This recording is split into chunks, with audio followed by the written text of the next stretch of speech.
You operate under a fundamental delusion about reality. You've been taught your whole life that the world runs on visible power, on money, on titles, on control. But what if I told you that's all a lie? A convenient fiction, really, designed to keep you completely distracted while the real game is being played right in front of your eyes.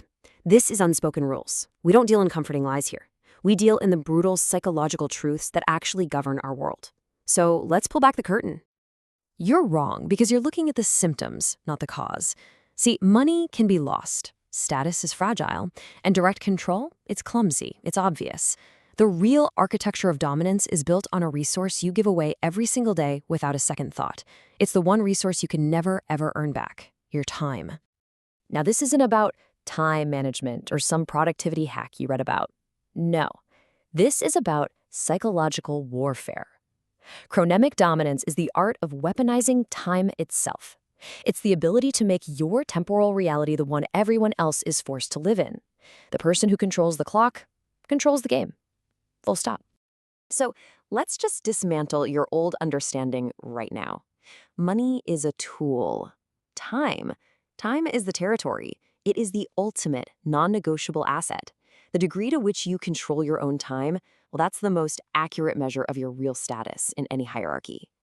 This quote, this reframes the entire concept of freedom. You need to forget work-life balance. That's just a negotiation for the terms of your servitude. Achieving true time sovereignty is about autonomy. It's the shift from being paid for your time to being valued for your output, freeing you from the tyranny of someone else's schedule. It isn't a perk, it's a strategic withdrawal from the battlefield of hourly compliance. Okay, so once you understand that time is your primary asset, the next step is to control its supply. High-status individuals, they instinctively apply the economic principle of scarcity not to goods, but to themselves. Their presence, their attention, their availability, it all becomes a limited and therefore valuable resource. And this just brilliantly illustrates the levers they pull inside your brain. Scarcity triggers a whole cascade of primitive responses. FOMO creates a panic, right? An urgent need to act before the opportunity vanishes. Loss aversion frames the interaction as something you are about to lose, which is a way more powerful motivator than something you might gain. And finally, perceived value. If something is hard to get, our brains use a simple shortcut. It must be worth more. And don't think for a second these are random behaviors. They are calculated tactics. Creating artificial deadlines forces you to make decisions on their timeline, not yours. Offering exclusivity makes people feel special, creating a loyal in-group that's willing to compete for access.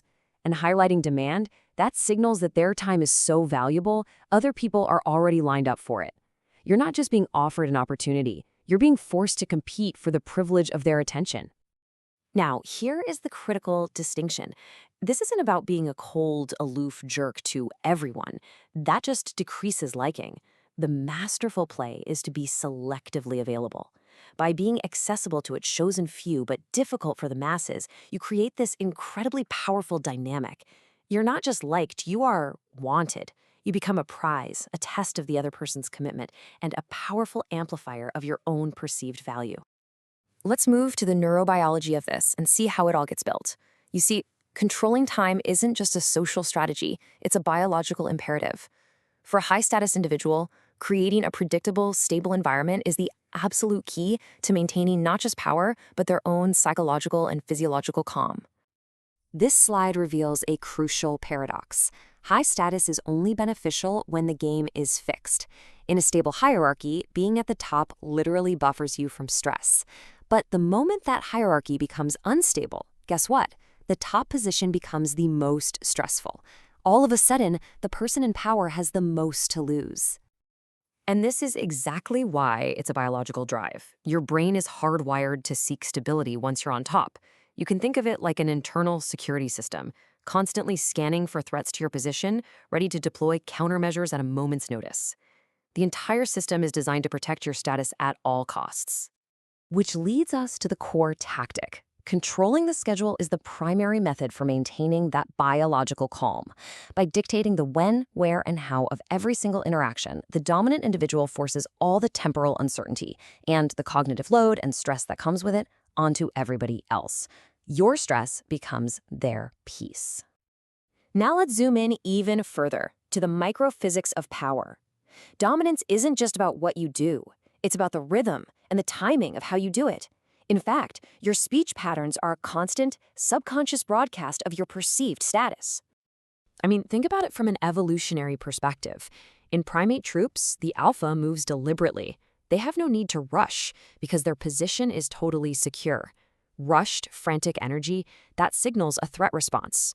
By mastering the pause, by speaking in a measured, unhurried way, you are tapping into this ancient psychological trigger. You are signaling that you are not under pressure and therefore you are the one in command.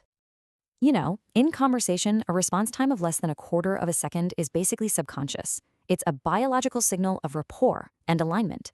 Your brain is literally predicting what the other person is going to say. It feels like a genuine connection because neurologically it is. But like any signal, it can be manipulated.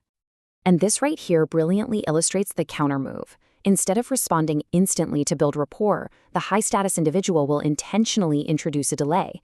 This isn't awkwardness, it's pure strategy. That silence forces you to second-guess yourself. It communicates that your statement isn't being accepted, it's being evaluated. It shifts the power balance instantly, creating a tension that puts them in control of the entire interaction's flow. We've seen two masterclasses in this from history. On one hand, you have Henry Kissinger, the absolute architect of strategic delay.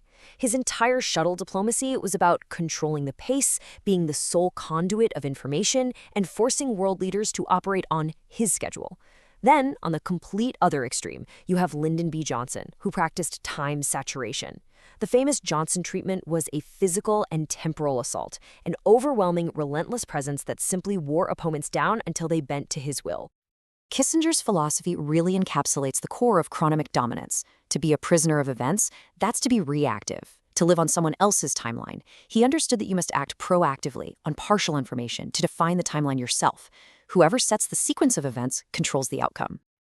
So, we've examined the strategies of the powerful. We've seen the playbook. Now the lens turns to you. And this isn't just theoretical knowledge. How you subconsciously relate to time is one of the most powerful predictors of your entire trajectory in life. The research on this is brutally clear. Your internal time perspective is directly correlated with your socioeconomic status. A future-oriented mindset, one that weighs long-term consequences, is the hallmark of high achievers. But a present, fatalistic view, the belief that your life is out of your control, that's a cognitive trap that keeps people in lower socioeconomic strata. This isn't just a preference, it's a cognitive structure you absolutely must master. So how do you even begin? You start with these principles. 1. Set the stage. Always be the one to propose the time and place. Never cede home field advantage. Make them enter your world on your terms. 2. Use deadlines not as goals, but as leverage. Create urgency to force their hand. 3. Anchor first. In any negotiation, anchor the timeline by making the first move, defining the starting point of the conversation. And 4. Master the pause. In every single conversation, let silence do the heavy lifting. Project authority not with more words, but with more control over the space between them. And that really brings us to the real question. I want you to look at your calendar, at your daily routine. Is it a reflection of your priorities, or is it a document of your obligations to other people? Be honest with yourself. Let's make it even clearer.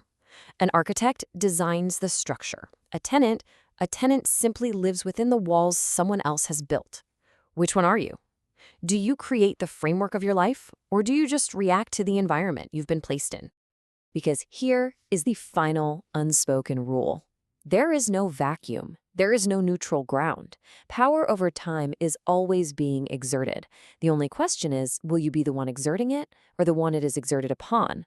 The choice to remain ignorant is a choice to remain powerless. So ask yourself, will you continue to be a pawn in someone else's game, or will you join the people who choose to understand reality as it truly is? If you're ready to see the code, hit that subscribe button, ring the bell for notifications, and commit to mastering the unspoken rules.